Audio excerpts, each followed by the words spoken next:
Sir வணக்கம். வணக்கம், வணக்கம். எப்போதான் சார் சசிகலா வெளியில வரப்போறாங்க? வெளியில தானே இருக்கிறாங்க. இந்த வெளியில இப்போ சிறையில இருக்கிறாங்க. வெளியில தான் இருக்கிறாங்க. மக்கள் அடிக்கடி சந்திக்கிறாங்க. நடக்கக்கூடிய திமுகவினுடைய ஆட்சியோட அவல நிலையை பற்றி தொடர்ச்சியாக வந்து குரல் எழுப்புறாங்க. வரக்கூடிய 15ஆம் தேதி ஒரு சிறப்பான ஒரு அறிவிப்பெல்லாம் இருக்கு. சம்பவமா? அண்ணாவுடைய பிறந்தநாள் அன்னைக்கு கண்டிப்பா ஆக்டிவ்ல தான் இருக்கிறாங்க சின்னம்மா. வெளியே வரப்போறாங்கன்னா சரி, இப்போ அதிமுகல இருந்து வெளியே வந்த தலைவர்கள் இருக்காங்க இல்லையா? யாரு வெளியே வந்தது? டிடிவியா இருக்கட்டும், இல்ல அவர் வெளியே ஓபிஎஸ் தனி அவர் இல்ல. இயக்கம், தனி அதான் இயக்கம். அவங்க எல்லாம் இப்போ பிரிந்திருப்பவர்கள் சேருவாங்களான்னு கேக்குறாங்க. உங்க எல்லாரையும் சேர்த்து. நாங்க இங்க சேர்த்துக்கிறது இருக்கட்டும். ஆ, பிரிந்திருக்கிற முதல்ல அவங்கள ஒண்ணா சேர சொல்லுங்க. எப்பயுமே வந்து ஒரு விஷயம் நல்லா ஒன்று புரிஞ்சுக்குங்க. நாங்க யாரையும் இவங்க வேற இவங்க வேறன்னு பார்க்கல. எல்லாம் ஒன்றா தான் இருக்கிறோம். எடப்பாடி பழனிசாமி ஒரே ஒரு நபர் தான் சுயநலத்தை விட்டு பொதுநலமாக சிந்திக்க வேண்டும் சொல்லி தொடர்ச்சியாக குரல் எழுப்புறோம். மற்ற அத்தனை அவரோட இருக்கிற அத்தனை சகாக்களும் என்ன விரும்புகிறாங்க அப்படின்பதை எடுத்துக்காட்டு தான் திரு செங்கோட்டையன் அவர்கள். இப்போ அவர் வெளியில் வந்துட்டாரு. வெளியில் வந்து அவருடைய கோரிக்கை என்னன்னா, கடக்கோடி தொண்டர் மனநிலை அதிமுகவுக்கு ஆதரிக்கக்கூடிய பொதுமக்களுடைய மனநிலையை அறிஞ்சுதான் இந்த கோரிக்கை வைக்கிறேன், அனைவரும் ஒன்று சேருங்க அப்படின்னு கோரிக்கை தான் வைக்கிறாரு. ஒரு கெடு விதிக்கிறாரு. அந்த கெடுவுக்கு எந்த ஒரு அந்த பரிசீலனை இல்லாமல் உடனடியாக அவரையும் நீக்கி, பொறுப்பிலிருந்து நீக்கி, அவர் சார்ந்த அத்துணை நிர்வாகிகள் நீக்கிட்டாரு. அப்படி இருக்கும் பொழுது யாரு தான் அவர் கூட இருக்கக்கூடியவங்க நம்பிக்கை இருப்பாங்கன்னு நீங்கள் நினைக்கிறீங்க? அப்போ இருக்கக்கூடிய முன்னாள் அமைச்சர்கள் அத்தனை பேரும் எப்போ எந்த நேரம் சின்னம்மா அவர்களை சந்திப்போம், கழகத்தினுடைய அதான் சொன்னார் திரு செங்கோட்டையன் பிரஸ் மீட்ல என்ன சொன்னார், எந்த ஒரு எதிர்ப்பும் இல்லாமல். நீங்க இன்னும் 2016 இருக்கீங்கன்னு இல்ல நினைக்கிறேன். இல்ல இல்ல இல்ல நாங்க வந்து 2026 வரப்போகுது. வரட்டும் சார். தொண்டர்களால் ஏற்றுக்கொள்ளப்பட்ட, தொண்டர்களால் நியமிக்கப்பட்ட கடக்கோடியில் இருக்கக்கூடிய கிளைக்கழக செயலாளர், கிளை பிரதிநிதிகள் அனைவரும் கையொப்பம் விட்டு எந்த ஒரு எதிர்ப்பும் இல்லாமல் தேர்ந்தெடுத்தது சின்னம்மா அவங்கள. ஆனால் எடப்பாடி பழனிசாமிக்கு ஆரம்பத்திலிருந்து இன்று வரை எதிர்ப்பு தானே சார். அப்போ இவ்வளவு எதிர்ப்பை சமந்துக்கிட்டு எப்படி சார் மக்கள் மத்தியில் நான் தலைவர்னு சொல்ல முடியுது? மக்களை சந்திக்கிறாரு, ஊர் ஊரா மக்களை போறாரு, இவ்வளவு சந்திக்கலைங்க. கூட்டம் வருது. மக்களை சந்திக்கல, மக்களை ஏற்படுத்தி வைக்கிறாங்க அவருடைய நிர்வாகிகள். ஆனா அதிமுக தொண்டை அந்த இடத்துல குரல் எழுப்புறான். என்ன குரல் எழுப்புறான்? ஒற்றுமைக்கு உண்டான வேலையை பாருங்க, இல்லாட்டி வரக்கூடிய தேர்தல் நாசமா போயிடுவீங்க. தொடர்ச்சியா உங்களுக்கு தீர்ப்பு கொடுத்துட்டு இருக்கிறோம். உங்களுக்கு தேர்தல் ஆணையத்தோட தீர்ப்பு பெரிய விஷயம் இல்லை, நீதிமன்றத்துடைய தேர்தல் தீர்ப்பு பெரிய விஷயம் இல்லை. எங்களுடைய தீர்ப்பு தொடர்ச்சியா 11 தீர்ப்பு கொடுத்துருக்கிறோம், தோல்வின்ற தீர்ப்பை. மறுபடியும் இந்த தேர்தல் நமக்கு ஒரு முக்கியமான தேர்தல். சின்னம்மாவை சந்திங்க, அண்ணன் ஓபிஎஸ் சந்திங்க, தினகரனை கூப்பிடுங்க, எல்லாம் ஒன்று சேர்ந்து வாங்க அப்படின்னு குரல் எழுப்புறாங்க. அதெல்லாம் ஊடகத்தில் நீங்கள் பார்த்துருப்பீங்கன்னு நினைக்கிறேன். அப்படி இருக்கும் பொழுது போகிற இடத்துல கூட்டத்தை சேர்க்கலாம். இப்போ நான் வந்திருக்கேன் அப்படின்னா நாளைக்கு நான் ஒரு சின்ன ஒரு ஆர்ப்பாட்டம் நடத்துகிறேன், ஒரு பர்மிஷன் கேட்டு நான் 10,000 பேரை திரட்டக்கூடாதா? வருவாங்க. அவங்களுக்கு தேவை என்ன? 500 ரூபா ஒரு நாளைக்கு. அவங்களுக்கு தேவையான சாப்பாடு முடிஞ்சு போச்சு. 1 மணி நேரம் நிற்க மாட்டாங்களா? அப்படி தான் எடப்பாடி பழனிசாமி இப்போ அவங்க பொதுமக்கள் தான் வரவேற்கிறாங்க சம்பளத்துக்காக வேண்டி. இதுதான் நம்ம நேரடியாக பார்க்கக்கூடியது. இல்ல எல்லாரும் நீங்க இப்ப வெளியில இருக்கவங்கள அதிமுகல இருந்து வெளியேறி அணி அணியா இருக்காங்கன்னு சொல்லுவாங்க. ஆமாம். செங்கோட்டையன் அணியா கூட இல்லையே, தனியா தானே வந்திருக்காரு. இல்லை, ஒரு நாளைக்கு 2000 பேர் போய் சந்திச்சுட்டு இருக்கிறாங்க. அது உங்களுக்கு தெரியுமா? அவருடைய இல்லத்தில் கோவிச்செட்டிபாளையத்தில் 2000 பேர் சந்திச்சுட்டு இருக்கிறாங்க. இன்னைக்கு கூட நீங்கள் ஈரோட தாண்டி அவரை யாருக்கு தெரியும்னு கேக்குறாங்க. யாரா? அதுதான் அதிமுக தொண்டனுக்கு தெரியும், பொதுமக்களுக்கு தெரியும், அரசியல் ரீதியாக தெரிஞ்சவங்களுக்கு தெரியும். புரட்சித் தலைவர் எம்ஜிஆர் காலத்திலே முக்கிய அமைச்சர் அவர் தான், முக்கிய கொங்கு மண்டல தளபதி அவர் தான். அன்று தொட்டு இன்று வரைக்கும் 10 தேர்தல் 9 தேர்தல் வெற்றி பெற்றிருக்கிறாரு. எடப்பாடி பழனிசாமி என்ன அவ்வளோ பெரிய ஆளா? சரி, அந்த இயக்கத்திலே மூத்த மனுஷன் யாரு? திண்டுக்கல் சீனிவாசன் செங்கோட்டையன். அவர் இன்னும் அந்த பிரஸ் மீட்ல கூட என்ன சொன்னார் உங்களுக்கு தெரியும் நினைக்கிறேன். ரொம்ப மரியாதையோடு அனைவரும் ஒருங்கிணைக்கின்ற கோரிக்கை நாங்கள் வச்சோம். ஒரு 6 பேர் கொண்ட குழு போய் நேரடியாக பேசணும். அவர் இந்த காதலை வாங்கிட்டு இந்த காதலை விட்டுட்டாரு. அது உண்டான பரிசீலனையை பண்ணலை. அதனால் வரக்கூடிய தேர்தலில் வெற்றி வரணும்னு நான் ஆசைப்படுறேன். தொண்டர்களுடைய எண்ணோட்டத்தை நிறைவேற்ற நான் நினைக்கிறேன். பொதுச்செயலாளர் முடிவு எடுக்கட்டும் கூடிய விரைவில். அப்பையும் அவரை பொதுச்செயலாளர் தான் அவர் சொல்கிறாரு, நாகரிகத்தோடு. புரியுதுங்களா? அப்போ ஒரு தலைமை பண்பே இல்லாமல் ஒரு சர்வாதிகார போக்கில் தன்னை கிட்டராக நினைத்து கொண்டு ஒரு மூத்த நிர்வாகி, புரட்சித் தலைவர் எம்ஜிஆருடைய ஒரு நம்பிக்கை நட்சத்திரம், அதிமுகவினுடைய ரத்தத்தை எந்த விசாரணையும் இல்லாமல் எதுவும் இல்லாமல் ஒரு டோட்டல் நீக்கம். அவ்வளோ பெரிய ஆளா நீ? அதான் சொல்ல, திரு செங்கோட்டையனுடைய கால் தூசிக்கு பெற மாட்டார் திரு எடப்பாடி பழனிசாமி அரசியல் அனுபவத்தில். நான் சொல்றது பணம் வேண்டாம் வச்சிருக்கலாம் எடப்பாடி பழனிசாமி, ஊழல் பண்ணி பல ஆயிரம் கோடி வச்சிருக்கலாம். அரசியலில் மக்களை அறிந்த விஷயத்திலையும் தொண்டர்களை எண்ணோட்டத்தை அறிந்த விஷயத்திலும் கால் தூசி பெற மாட்டார் திரு எடப்பாடி பழனிசாமி. அப்படிப்பட்ட ஒரு மனுஷன் இன்னைக்கு அசால்ட்டா போறவன் போகட்டும் அப்படின்னா யாரு வீட்டு சொத்து இது? அதிமுக கடக்கோடி தொண்டன் உருவாக்கின இயக்கம். அந்த தொண்டனுடைய முடிவு வேணும். இப்ப தொண்டனுடைய விருப்பமே இல்லாம மேல்மட்ட நிர்வாகியை வச்சு, நீங்களால் நியமிக்கப்பட்ட நிர்வாகிகளை வச்சு நீங்க பொதுச்செயலாளர் இருக்கீங்க.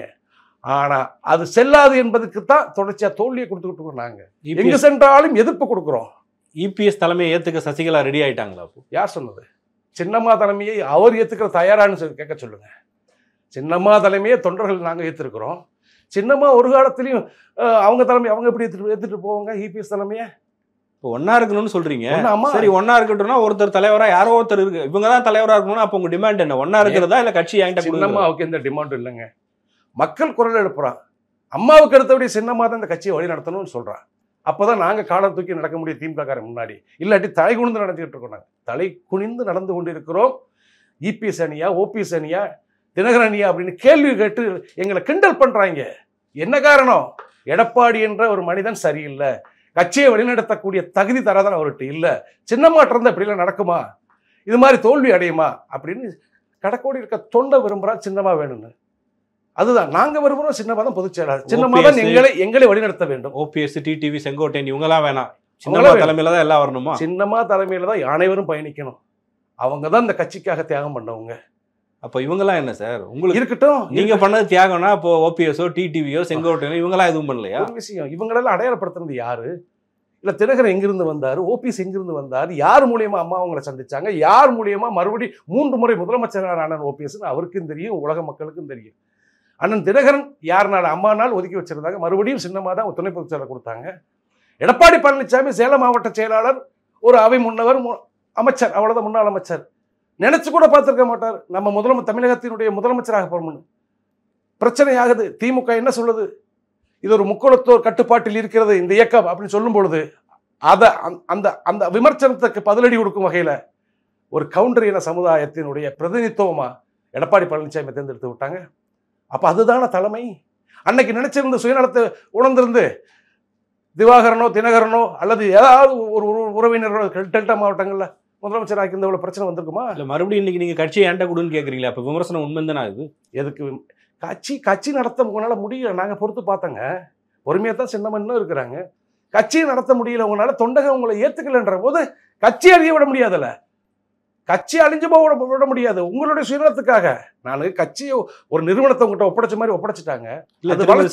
பின்னாடிதான் தொண்டர்கள் இருக்காங்க, மக்கள் ஆதரவு இருக்குன்றது நீங்க எப்படி சொல்றீங்க? ஏதாவது ஒரு தேர்தலை உங்க தலைமையில நடத்தி காமிங்க, ஜெயிச்சு காமிங்க, அதுக்கப்புறம் நீங்க இயக்கத்தை. நாங்க ஏங்க ஜெயிச்சு காமிக்கணும்? நாங்க கட்சியை கொடுத்துட்டோம், சின்னத்தை கொடுத்துட்டோம், கட்சி அலுவலகத்தை கொடுத்துட்டோம், கட்சி நிதியும் கொடுத்துட்டோம். வெற்றி வர துப்பு இல்ல. தொண்டர்களை தொண்டர்களுடைய எண்ணோட்டத்தை அறிய துப்பு கிடையாது. அப்புறம் எப்படி நீங்க கட்சியை வழி நடத்த முடியும்? நாங்க தான் கொடுத்துட்டோம்னு வைங்களேன். ஒட்டுமொத்த எம்எல்ஏக்களும் ஒட்டுமொத்த நிர்வாகிகள் நீங்க வச்சிருக்கீங்க. தொண்டர்கள் ஏத்துக்கலையே. ஒரு இயக்கத்துக்கு பலம் என்ன? ஆணிவேர் யாரு? தொண்டர்கள். அந்த தொண்டர்களே எதிர்த்து நிற்கிற பொழுது அப்புறம் இப்படி நீங்க கட்சி மட்டும் நான் வழி நடத்தினா போதும், நான் அந்த பொதுச்செயலாளர் சீட்டை நான் உட்காந்துக்கிட்டா போதும் அப்படின்னு நினைச்சா, அரசியல் கட்சியில தேர்தலில் ஒரு முறை தோத்தால் மறுமுறை வெற்றி பெற வேணும். புரியுதுங்களா? ஆனா தொடர் தோல்வியை கொடுக்குற பொழுது அப்ப வரக்கூடிய தேர்தல் 6 மாசமா 7 மாசமா கிடக்கு. அப்ப வரிசையா தோல்வியை கொடுத்தாங்க. இதுல எப்படி உங்களுக்கு பண்ண போறாங்க? 45% வாக்குகளை வச்சிருந்த அனைத்து இந்திய அண்ணா திராவிட முன்னேற்ற கழகம் இன்னைக்கு 19 புள்ளி நாடாளுமன்ற தேர்தலில். இரட்டை இலை சின்னம் 3வது இடம் 4வது இடம். இது இனிமேல் நாங்க பொறுத்திருக்க சொல்றீங்களா? சரி, எடப்பாடி பழனிசாமி வேணாம், அவரை தவிர வேற யாரும் அந்த கட்சியில இல்லையா? கட்சி தலைமை பொறுப்பு வரும். அனைவருமே சின்னமா தான் வேணும்னு நினைக்கிறாங்க. ஏன்னா பொதுவான மனுஷி அவங்க தான். ஒரு விஷயம் நல்லா புரிஞ்சுக்குங்க. இது இங்க வாரிசு அடிப்படை கிடையாதுங்க. சின்னம்மாவுக்கு பிள்ளையும் இல்லை, யாரும் இல்லை. இந்த இயக்கத்துக்காக நான் வாழ்றேன், இயக்கத்துக்காக என்ன சாருன்னு உட்காந்துருக்குறாங்க. அனைவரையுமே அதிகாரத்தில் அமர வச்சது அவங்க தான். பொதுவான ஒரு மனுஷி அவங்க தான். அவங்ககிட்ட இயக்கத்தை ஒப்படைங்க. முதலமைச்சர் வேட்பாளர் யார் என்பதை அனைவரும் உட்கார்ந்து பேசுவோம். அதுதானுங்க ஒரு சுதந்திரமான இயக்கம். நீங்களா பொதுச் செயலாளர் தேர்ந்தெடுத்துக்கிறவங்க, நான் வச்சுதான் சட்டம்னுவீங்க. உங்களுக்கு கடக்கோடி தொண்டை ஆதரவு இல்லை என்பதை ஏன் உணர மாட்டேன்றீங்க? பிஜேபி வேணுமா வேணாமா? உங்களுடைய நிலைப்பாடு என்ன? சசிகலா எங்களுடைய நிலைப்பாடு நம்ம ஆரம்பத்தில் இதைத்தான் சொல்றேன். எங்களுடைய குடும்பம் ஒன்று சேர்ந்தாலே எதிர்த்து வீட்டுக்காரங்களுடைய தயவு தேவையில்லை, பக்கத்து வீட்டுக்காரனுடைய பகையும் தேவையில்லை எங்களுக்கு. புரியுதுங்களா உங்களுக்கு? நாங்கள் ஒன்றா இருக்கும் போது எங்களுக்கு யாரோட தயவும் தேவையில்லை. அதுக்கடுத்தபடியே எங்களுடைய நட்பு வைக்கிறவங்க எங்களுடைய ஒற்றுமைக்கு உண்டான வேலைகள் பார்க்கணும். எங்களை பிரிச்சாட நினைக்கக்கூடாது. நாங்கள் ஒன்றா இருந்தால் தான் பக்கத்து வீட்டுக்காரன் கைமாற்ற வாங்க முடியும் எங்கிட்ட. நாங்கள் ஒன்றா இருந்தால் தான் எங்கள் குடும்பம் மேலோகும். நாங்கள் நல்லா இருந்தால் தான் பக்கத்தில் உதவ முடியும். அதை பிஜேபியோட தலைமை புரியும் நினைக்கிறேன். எங்களை பிரிச்சாடிட்டு நீங்கள் எடப்பாடி பழனிசாமியை மட்டும் வச்சு நீங்கள் தமிழ்நாட்டில் மண்ணெடுக்க முடியாது. அதை சத்தியம் பண்ணி சொல்லுவேன். விஜய் வராரு, வந்துட்டு போகிறாரு. விஜய் வராரு, நீங்கள் ஒரு பக்கம் நீங்கள் எல்லாம் உங்களுக்குள்ளே சண்டை போட்டுட்டு இருக்கீங்களே. இல்லை, விஜய் வந்து என்ன சாதிக்க போகிறாரு?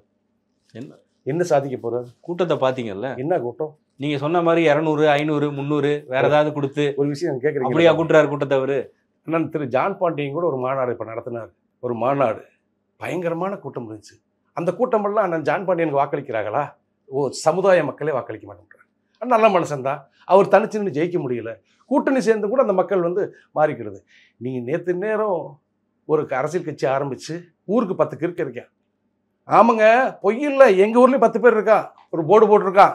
போர்டு போட்டு ஒருத்தனும் ஒரு மண்டையும் வித்தியாசமாக இருக்கும். அந்த மாதிரி வெற்றிப்பேன். ஓட்டு போடுவான். எங்கள் ஊரில் ஒரு 10 ஓட்டு விஜய்க்கு இருக்குது எங்கள் வில்லேஜில். அவ்வளோதான். அவங்களால ஒரு ஓட்டு வாங்க முடியாது. இது மாதிரி ஒரு தொகுதிக்கு ஒரு 5000 வாக்குகளை பெறலாம். பேசுங்க சார், நாளைக்கு அவர்கிட்ட கூட்டணிக்கு போகிறோம். ஐயா, அதுக்கு என்ன செய்ய முடியும்? கூட்டணிக்கு நாங்கள் அவர்கிட்ட கூட்டணி போடணும் என்ன அவசியம் இருக்குன்னு நான் கேட்குறேன்.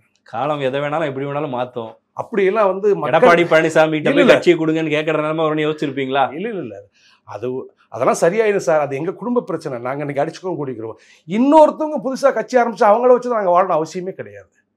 அந்த அளவுக்கு அதிமுக தொண்டை மோசமான நிலைக்கு இல்லை. உங்களுடைய சகாக்களான டிடிவி, ஓபிஎஸ் எல்லாம் அந்த மைண்ட் செட்டுக்கு வந்த மாதிரி தெரியுது. டிடிவி போவாருங்க, அவர் தனி ஒரு இயக்கமாக ஆரம்பிச்சிட்டாரு. அவர் சுதந்திரமான முடிவு எடுக்கலாம். அதிமுக தொண்டை ஒரு காலகட்டத்திலையும் நாங்கள் ஒன்றா இருந்தாலே போதுமானது, யாருடைய தயவும் தேவையில்லை, எங்களை ஒன்று சேர்த்து யார் வைக்கிறா கண்டிப்பாக அவங்களுக்கு உதவுவோம். நீங்க எல்லாம் எம்ஜிஆர் மறந்துட்டீங்க. இன்னைக்கு விஜய் பாருங்க எவ்வளவு பெரிய போட்டோ. எம்ஜிஆர் வைக்கலாம், அவர் பொதுவான மனுஷன் தான். ஏன் அம்மாவும் இறந்துட்டாங்க, அம்மா போட்டோ வைக்க வேண்டியதானே? ஏன் வைக்கல? விஜயகாந்த் போட்டோ வச்சீங்க, அம்மா போட்டோ வைக்க வேண்டியது ஏன் வைக்கல? எம்ஜிஆர் போட்டோ வச்சவங்க இன்னும் அம்மா உங்களுக்கு கெட்ட மனுஷியா? இல்லையில தலைவா படம்லாம் கண்ணு முன்னாடி வந்து போகலாம் அவருக்கு. எப்படிங்க தலைவா அதெல்லாம் சரித்த. நான் என்ன சொல்ல வரேன்னா, ஒரு இயக்கத்தை தமிழ்நாட்டுக்குள்ள தம்பி கூட ஒரு கட்சி ஆரம்பிக்கலாம். அதை தடை பண்ண முடியாது. உங்களுடைய தெம்பு அவ்வளோதான். நீங்கள் எவ்வளோ செலவழித்து மக்களை கவர்றீங்களோ, எவ்வளோ நல்லது செய்கிறீங்களோ அடுத்தடுத்து பார்க்கணும். கட்சி ஆரம்பித்த மறுநாளே வரக்கூடிய தேர்தல் நான் முதலமைச்சர் அப்படின்னா இது வந்து பெரிய காமெடியாக தெரியலையா சார்? பாவம் சீமான் வந்து 15 வருஷமாக ஒரு இயக்கத்தை ஆரம்பித்து பேசி பேசி பேசி இப்போ தான் ஒரு 35-36 லட்சம் வாக்குகளை வாங்கியிருக்காரு. அந்த பேச்சாற்றல் உங்கள்கிட்ட இருக்கா? சீமானுடைய பேச்சாற்றல் விஜய்கிட்ட இருக்கான்னு நான் கேட்குறேன். நான் இவ்வளவு பேசி அந்த தொண்டருடைய டிசிப்ளின் உங்கள் தொண்டர்கிட்ட இருக்கா? ஒரு பொதுக்கூட்டம் நடத்தினா சீமானுடைய பொதுக்கூட்டம் எங்கேயும் பாருங்க, அது எப்போ நடத்தினாங்க, எப்போ நடத்தி முடிச்சுட்டு போனாங்க, ஒரு குப்பை கிடக்காது. ஆனால் ஒரு மாநாட்டில் அந்த மதுரையை நாசம் பண்ணிட்டு வந்துட்டாங்க. அந்த கான்ட்ராக்ட் எடுத்த பந்தக்காரன் சேர்க்காரன் பூரா தலையில உங்க சொந்தக்காரங்க, உங்களுடைய அண்ணன் தம்பிங்க தான் சார். நீங்க விஜய் இது பண்றதா நினைச்சு அவங்கள இல்ல ஒரு எங்க சொந்தக்காரங்க எங்க மெட்ராஸ் தாங்க அதிகமாக ஆள் வந்தாங்க. அதுக்காண்டி மதுரைக்காரன் தான் அப்படி பண்ணானா? கிடையாது. அதில் பார்த்தீங்களா ஊடகத்தில் பேசக்கூடிய ஒவ்வொரு ஆளுகளும் அவங்களுடைய பதில்களும் கொள்கையை பற்றி கேட்டால் என்ன சொல்கிறா, கட்சி தலைவரோட பெருமையை பற்றி என்ன சொல்கிறான்னு பார்த்துருப்பீங்களே நீங்கள். இல்லை நாங்கள் பார்க்குறோம். அதனால் நான் என்ன சொல்ல வரேன், அவர் இயக்கம் ஆரம்பித்தது அதை வந்து நம்ம வரவேற்கிறோம். ஆனால் அவர் தான் எங்களை வாழ வைக்க போகிறாரு, அவர்கிட்ட நான் கூட்டணி சேர போகிறோம் என்பதெல்லாம் அது வந்து அண்ணன் தினகரன் எதை சொல்கிறாருன்னா அவரும் கூட அப்படி ஒன்று ஆமாம் நான் விஜயோட கூட்டணி வைக்கணும்னு சொல்லலை. கேள்வியாளர் உங்களை போன்ற செய்தியாளர் பேசுகிறோம், அது அன்னைக்கு பார்க்கலாம் எது நடக்குது, அரசியல் எது நடக்குதுன்னு பார்க்கலாம்னு சொல்கிறாரு. ஆனால் அதிமுக தொண்டனை பொறுத்தளவுக்கு எங்களுடைய குடும்பம் ஒன்று சேர்ந்தால் போதுமானது. நாங்கள் விஜயை நம்பி கிடையாது, பாஜக நம்பி கிடையாது. அதிமுக தொண்டை ஒற்றுமை இருந்தாலே போதுமானது. நாங்கள் அதே மாதிரி நிரூபிச்சிருக்கோம். அம்மா காலகட்டத்தில் ஒரு நாடாளுமன்ற தேர்தலில் நாங்கள் நிரூபிச்சிருக்கோம். எந்த ஒரு கூட்டணியும் இல்லாமல் நிரூபிச்சிருக்கிறோம். இந்த கூட்டணி இருக்குமா? அதிமுக பாஜக கூட்டணி இல்லை உடஞ்சிருமா? இல்லை, அவங்க நல்ல விஷயத்தை செய்தால் கூட்டணி இருக்கும் சார். இப்போ சொல்கிறேன், சமயம் வாயிலாக சொல்கிறேன், திரு நயினார் நாகேந்திரன் அவர்களே சொல்கிறேன், நான் எங்கள் கட்சியை அதான் சொல்ல துண்டாடாமல் பிரிச்சாடாமல் அனைவரும் ஒன்று சேர்த்தா கண்டிப்பாக நீங்களும் தமிழக சட்டமன்றத்துக்குள்ளே இப்போ எம்எல்ஏ தான் இருக்கிறீங்க, உங்களுடைய பிரதிநிதித்துவம் அதிகமாக இருக்கும். இல்லை எங்களை பிரிச்சாடிட்டு அண்ணன் எடப்பாடி தான் முதலமைச்சர் வேட்பாளர், அவங்கள யாரும் இந்த கட்சி விட்டு நீக்கிட்டாங்க, அவங்க கட்சி பிரச்சனை அவங்க பார்த்துக்கிறட்டும் அப்படி நீங்கள் போனீங்களாக்கும் இரட்டலை சின்னமே நான் 3ஆவது இடத்துக்கு கொண்டு போனோம். நாங்கள் தாமரை சின்னம் எத்தனாவது இடத்துக்கு போகும்? எதிர்கட்சி இல்லாத நிலைக்கு திமுக ஜெயிக்க வாய்ப்பு இருக்குது. எங்களை பிரிச்சாடிட்டு எங்களெல்லாம் புறந்தள்ளிட்டு எடப்பாடி தான் தேசிய ஜனநாயக கூட்டணிய தலைவர் நேற்று சொல்லியிருக்கிறாரு. சரி இருக்கட்டும். இப்போ நாங்களாம் யார் அதிமுகவில்? எங்களுடைய வாக்கு சதவீதம் என்ன உங்களை லிஸ்ட்லயே வைக்கலன்னு அர்த்தம். லிஸ்ட்லேயே வைக்கல. லிஸ்ட்லேயே வைக்காதனால தான் இந்த தோல்வின்னு சொல்ல வரேன். தாமரையே டச் பண்ணிடுவீங்களா நீங்க? என்ன தாமரை என்ன ஆச்சு? எத்தனை சதவீத வாக்குகள் வச்சிருக்காங்க? கடந்த காலம்லாம் கொஞ்சம் நீங்க ரீவைண்ட் பண்ணி பாருங்க என்ன நடந்துச்சுன்னு. அதெல்லாம் நான் ஒரு விஷயம் நல்லா புரிஞ்சுக்கங்க. எங்களை மிரட்டல் இருக்க நாங்கள் பயப்பட மாட்டோம். நீங்கள் என்ன செஞ்சாலும் உங்களுடைய வளர்ச்சி கிடைக்க போதா? ஒரு குடும்பத்தை கெடுத்து ஒரு இயக்கத்தை அழித்து தன்னை வளர்க்க வைக்கிறது அது தமிழ்நாட்டு மக்கள் அந்த அளவுக்கு முட்டாள் அல்ல. எல்லாருக்கும் தெரியும். இதே பாஜக தான் முடிச்சு போட்டிருக்கு. முடிச்சு அவுக்கிறது அவங்க தான். அவுத்தா நல்லது. இல்லை இதே நிலை நீடிச்சா வரக்கூடிய சட்டமன்ற தேர்தலில் திராவிட முன்னேற்ற கழகத்துக்கு எதிர்க்கட்சி இல்லாத சூழ்நிலைக்கு வரப்போகுது. அதுக்கு வழிவகை வைக்கிறது யார்? எடப்பாடி பழனிசாமியும் அவங்களோட கூட்டணி கட்சியும் தான். அதில் எந்த மாற்றம் இல்லை. எதிர்க்கட்சி இல்லாத நிலைக்கு ஆட்சி அமைக்க போறாங்க வரக்கூடிய சட்டமன்ற தேர்தலில். அதுக்கு வழிவகை வைக்கிறதாரு எடப்பாடி பழனிசாமியும் அவருடைய சகாக்கள். நன்றி சார். நன்றி.